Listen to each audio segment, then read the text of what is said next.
وہ بابا بلے شاہ صاحب نے نا کتے کی وفاداری کا بیان فرمایا ہے، اور بڑی سمجھنے والی بات ہے۔ بابا صاحب کہتے ہیں کہ کتا جو ہے نا اس کے ہم مالک ہیں، تو ہمارا بھی تو کوئی مالک ہے نا۔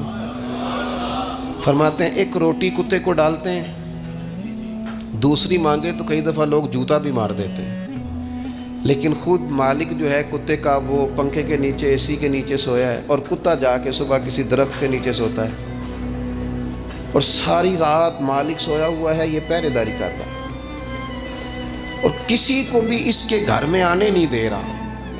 کہتے ہیں تو کتے کا مالک ہے تو تیرا بھی تو کوئی مالک ہے نا۔ تو راتی جاگے تے شیخ صداویں، راتی تے جاگ دے کتے تیتھوں اتے، مالک دا در مول نہ چھڑ دے۔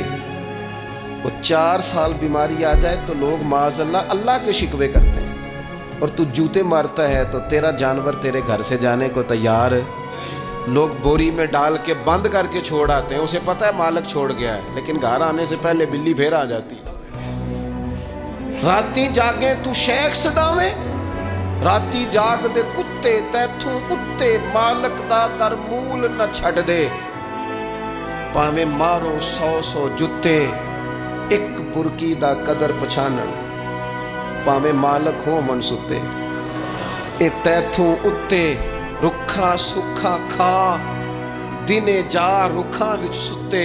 تیتھوں اتے اٹھ بلیا، چل یار منا لے، نہیں تے پھر بازی لے گئے نہیں کتے۔